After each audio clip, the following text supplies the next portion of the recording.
regrese lo más pronto a sus actividades, por lo cual esto es una indicación nueva. Y digo, no es tan bien que se nos haya ocurrido, está soportada por varios autores, aquí una pequeña referencia.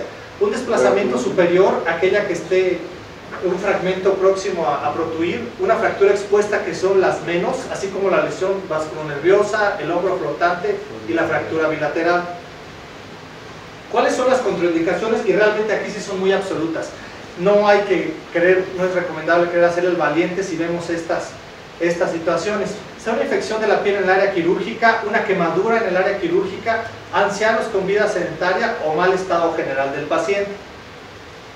Las complicaciones que tenemos, pues la refractura. Hay pacientes que tratan de querer regresar muy rápido a sus actividades, aunque uno les dice que no. La lesión vasculonerviosa transoperatoria, que en la técnica específica que hacemos prácticamente no la tenemos. La infección de la herida quirúrgica que sí hemos llegado a tener, tanto y aflojamiento del clavo de Steinmann y la ruptura del material. Bueno, aquí vamos a empezar ya a ahondar un poquito más. Esto es lo que ya tratamos de no hacer. Una herida muy grande en la cual se desperiostiza tanto el fragmento medial como el fragmento proximal. Tratamos de hacer unas incisiones más pequeñas, en lo cual vamos a tener menor daño al tejido, menor riesgo de lesión vasculonerviosa, vamos a tener una formación del callo más cercano a lo fisiológico y el clavo que le ponemos al paciente lo vamos a retirar después. Entonces, al final del tratamiento, el paciente se queda sin material de osteosíntesis en su organismo. Bueno, material y métodos. Este fue un estudio retrospectivo, observacional, que lo realizamos del 1 de enero del 2007 al 31 de diciembre del 2010. La clasificación, como habíamos visto, de Edinburgh y Robinson, tomábamos nada más el tipo B1, el 2B1, perdón, y el 2B2. El seguimiento mínimo era de 4 meses después de operado y el máximo 18 meses posterior a la cirugía. Los pacientes que fueron excluidos del estudio, menores de 18 años, mayores de 60. Diferente del tipo 2B1 y 2B2 de Edinburgh y Robinson y aquellos pacientes que abandonaron el tratamiento. Bueno, la técnica quirúrgica. Hay que tomar radiografías tanto del lado fracturado como del lado sano y hacemos mediciones, medir el acortamiento que tiene. Esto es para ejemplificar, ¿no? En este caso, el fragmento proximal de 16, de 1.6, perdón, el cabalgamiento de 1.6 centímetros y la longitud total de la clavícula de 22, que debería de ser más o menos la adecuada. Bueno, en el paciente anterior, pues obviamente se fue requerido de tratamiento conservador y esta es la técnica quirúrgica. A diferencia de como está descrita mucho en Estados Unidos y en Europa, la posición en silla de playa, a nuestro entender es mejor hacerla en posición de decúbito dorsal y únicamente ponerle un bulto en el hombro que se va a operar, porque técnicamente es más fácil, porque muchas veces entre que subir y bajar la mesa y estar haciendo este movimiento para fijar es más difícil y aquí es más sencillo tenerlo a la altura que uno prácticamente está operando. Técnicamente se nos hace más sencillo y la anestesia general es la sugerida. Igual no hay anestesiólogos muy hábiles, muy buenos que le van a poner el bloqueo, pero a la larga si por alguna situación no funciona es un problema. Entonces de entrada ya mejor darle anestesia general. La incisión es aproximadamente de 4 a 5 centímetros. Insistimos en que se use el electrocauterio para tener menores riesgos de complicación e infecciones posteriores. Identificamos el sitio de fractura y nosotros permeabilizamos el canal medular, tanto en los fragmentos proximal y medial, dependiendo el diámetro de la clavícula. Puede ser una broca de 2.0 o una broca de 2.7 o de 2.5 milímetros. Bueno, con apoyo del intensificador de imágenes del arco en C, vamos a introducir el clavo de Steinmann. Lo hacemos de forma retrógrada. Primero vamos a tomar el fragmento lateral, por ahí pasamos el clavo, va a salir por el hombro, después hacemos la reducción de la fractura y se pasa el clavo. ¿Cuáles son las consideraciones especiales? Primero, hay que cortarle la punta al clavo del fragmento que va a ir hacia el medial. Nos pasó que se hace una falsa vía y pues después andamos sufriendo que no vayamos a dar al pulmón. 2. El intensificador de imágenes, como lo mencionaba, es indispensable para ver qué tanto vamos a meter el clavo al fragmento medial. Bueno, entonces esta es la cicatriz que tenemos en el lado del hombro. como ven es prácticamente mínima, es nada más el orificio del clavo el que va a salir. Vamos a darle un doblez con una pinza y vamos a cubrir la herida quirúrgica. Le vamos a colocar inmovilizador de hombro, egresa generalmente 24 horas posteriores a su cirugía. Bueno, y aquí vamos a ejemplificar un caso. Aquí tenemos una fractura de clavícula, una tipo 2B1 de Edinburgh y Robinson. Es una fractura que está cabalgada, que está con un pequeño grado de angulación. La medimos, tiene un acortamiento de 2.2 centímetros, que ya cumple nuestro criterio, que es mayor de 2. Bueno, entonces, igual, ¿no? La disección es, ahorita vamos a ver más adelante la herida que hacemos, que es pequeñita, y igual, ¿no? Con el control de intensificador de imágenes vamos a ver qué tanto vamos a introducir el clavo. Este es el resultado final. Aquí está el sitio de fractura, entonces tenemos una muy buena penetración del clavo. Ahora, los clavos, es un clavo de Steinmann normal, no vamos a tratar de usar un clavo que sea de titanio, que sea de alguna otra cosa rara. ¿Por qué? Porque el clavo de Steinmann que se produce, llámenle la casa que ustedes quieran, tiene cierta ductibilidad, que es lo que vamos a hacer nosotros en nuestra fractura. Los americanos le dicen el press fit en las prótesis de cadera. Aquí es algo muy similar. Aquí lo que nos va a dar la fijación es la presión que va a tener el clavo. Entonces el clavo va a tomar la forma de la clavícula. Los americanos pues ponen de repente sus moneditas, los centavos, los cuartos de dólar. Pues aquí nosotros tenemos pues nuestra moneda de 10 pesos para ejemplificar el tamaño de herida que hacemos. Y esta es la parte que está cubierta por donde sale el clavo. Como veíamos anteriormente, igual aquí, por aquí está el orificio de salida del clavo y un pequeño doblez para que no vayamos a tener problemas de migración. Este es el resultado final de una vez que la fractura está consolidada. Recuperamos al 100% la longitud del hueso sano. Bueno, y este es un clavo retirado. Entonces, retiro de punto a las 2 semanas de la herida. El retiro de la banda del inmovilizador lo hacemos a las 4 semanas. Iniciamos con la rehabilitación de codo y de muñeca. Tomamos otro control radiográfico a las 6 semanas y aquí es donde vemos qué tan avanzada tiene la consolidación. De acuerdo a eso vamos a valorar el retiro del clavo, si lo hacemos a las 6, a las 7 o a las 8 semanas. Otra facilidad que tenemos, en Estados Unidos usan mucho el clavo de Knowles. Es un clavo como si fuera un centromedular de tibia que tiene un tapón. Entonces al momento de retirarlo pues hay que hacer otra herida, hay que buscar el taponcito, quitarlo, sacar el clavo. Implica gastos, ¿no? Aquí pues digo es un hospital de seguridad social, pero igual ya todo el mundo anda viendo eso. ¿Cuál es la gran ventaja?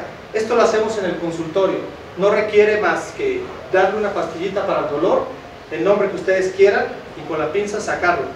Este es el orificio de salida una semana posterior al retiro. Entonces prácticamente que ustedes lo ven es nada, ¿no? El paciente a eso le da mucha satisfacción, saber que sus heridas no van a ser visibles. Ahora, los resultados que obtuvimos.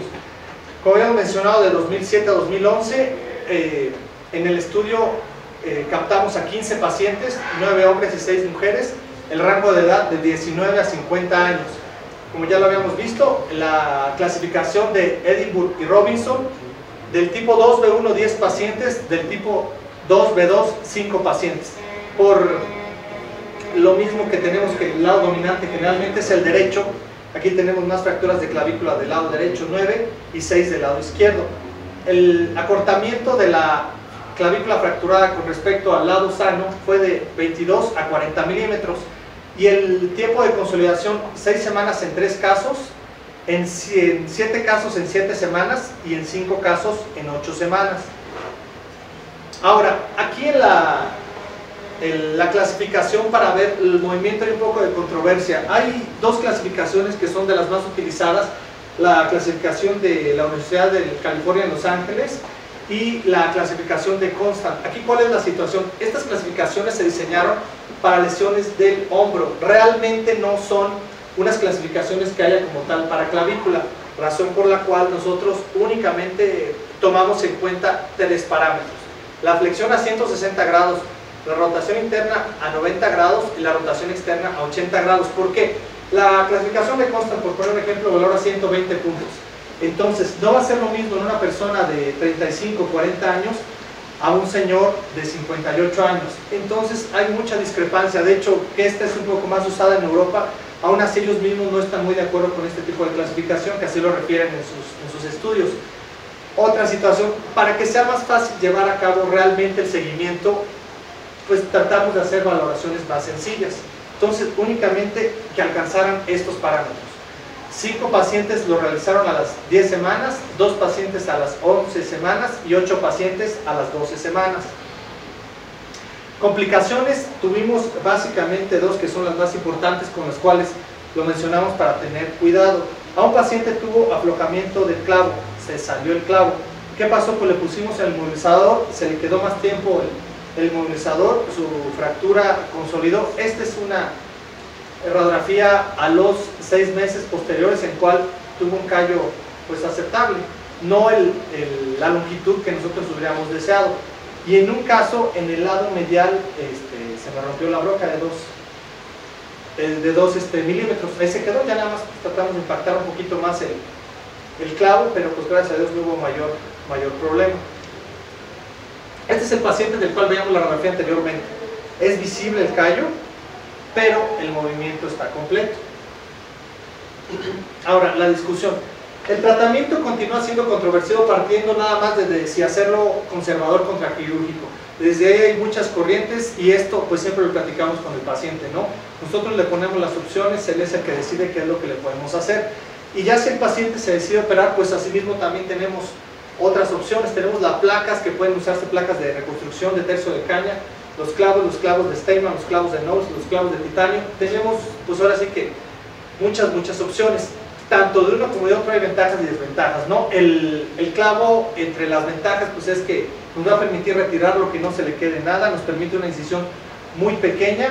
¿Cuáles son las desventajas? No se puede ocupar para todos los tipos de fracturas, porque permite cierto desplazamiento rotacional, que esto pudiera modificar la fractura y al final no dar los resultados tan buenos que nosotros quisiéramos.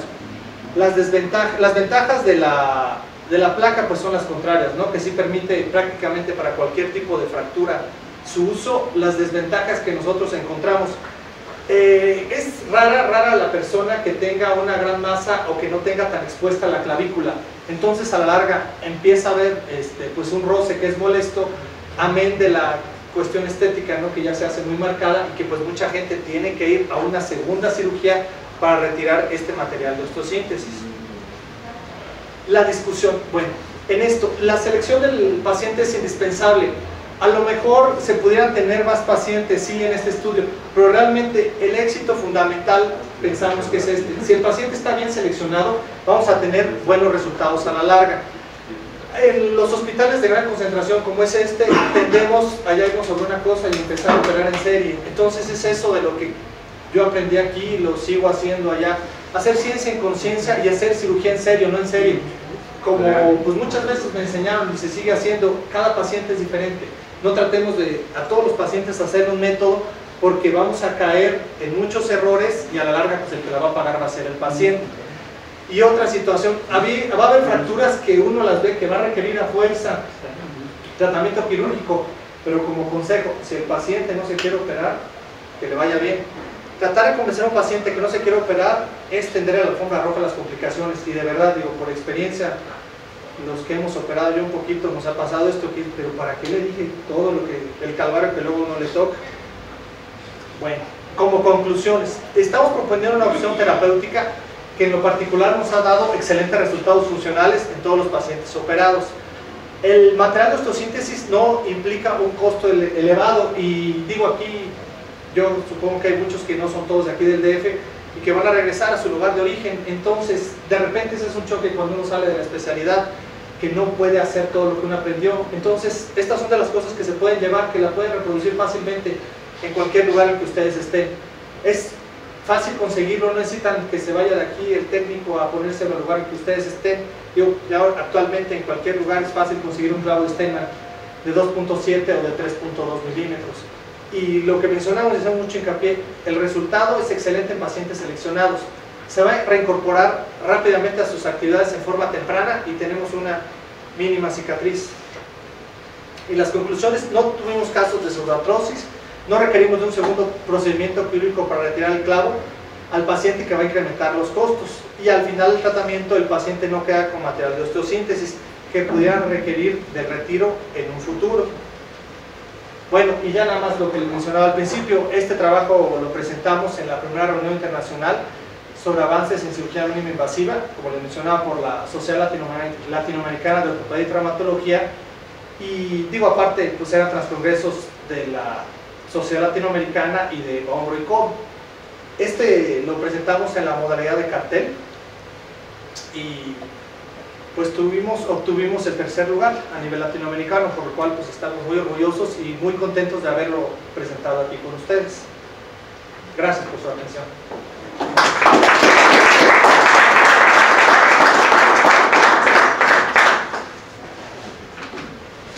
Preguntas, señores, comentarios de lo que han visto en trauma, de lo que han visto en urgencias, alguna similitud, alguna cuestión.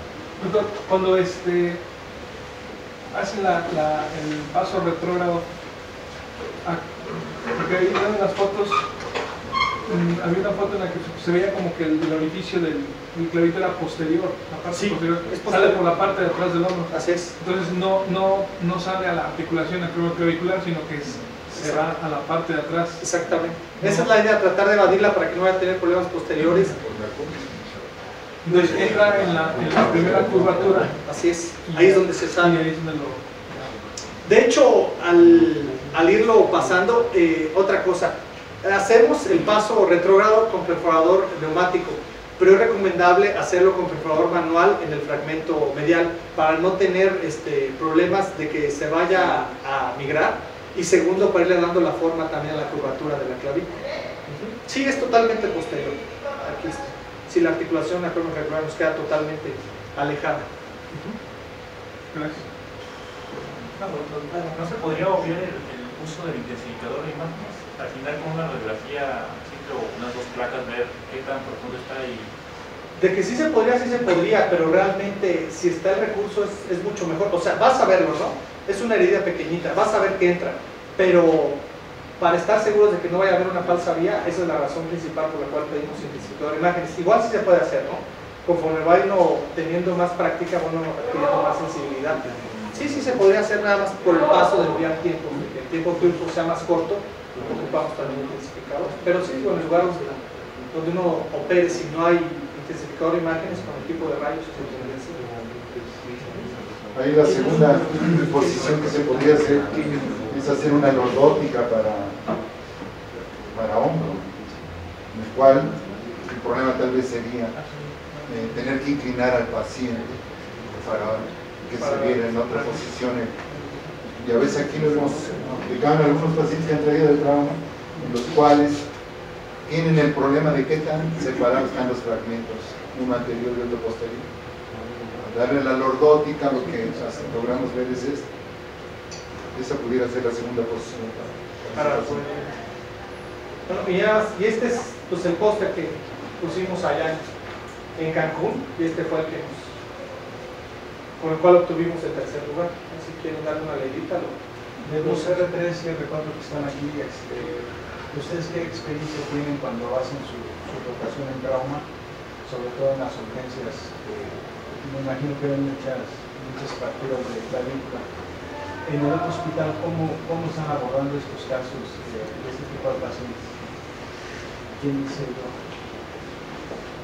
Creo que un 80% es conservador, como lo describe la literatura, y de los que se llegan a operar con placas de reconstrucción. O sea, sí los saben. Y aquí en el servicio de ROA han ido a hacer investigación igual con un tema, pero se bloquea con tornillos. Sí, de hecho, pues es la técnica que está también descrita. Pero aquí por las situaciones, al momento de irlo pasando, eso es lo que nos da la celulización. Ahora sí que tiene que ser compacta, ¿no? Al momento de que uno lo vaya pasando, que va entrando a presión para que nos dé la consolidación posterior. Otra pregunta. En la mayoría de los pacientes mencionaba que la consolidación estaba a las 8 semanas. Sí. Entonces, también comentan que con estos pacientes se reintegran más rápido sus labores. En cuanto a un conservador, a un comparado con la integración a las actividades, digamos, es hasta las 8 semanas. Yo generalmente les doy, el que consolidó a las 8, le doy 2 semanas más de rehabilitación para que alcance todos sus movimientos completos, ya fuerza, sobre todo confianza. Generalmente del tiempo en que retiramos el clavo son 2 semanas más de rehabilitación. Y ya posteriormente ya empiezan a practicar actividades deportivas y laborales, sin ningún problema. Pues qué interesante, porque finalmente, como mencionan, no me acuerdo, pocas vi que se manejaban así quirúrgicamente, la mayoría de que tienen conservador. Creo que vi más fuera, muy privado, e irse afuera, pero pues es interesante ahorita lo que nos proponen. Bueno, resultados pocos pacientes, pero bueno, realmente creo que es una buena opción. Es una buena opción y qué bueno que nos traiga toda esta información, toda esta experiencia. Felicidades. Gracias. Sí, además quisiera hacer un comentario final, si nadie va a hacer otra pregunta al doctor. Bueno, pues tú lo habías comentado y lo hemos visto a través de la literatura que las fracturas de clavícula también pueden cursar con un problema de tipo vascular o nervioso, y creo que hoy en día la mayor parte ya de las cirugías que están haciendo a nivel de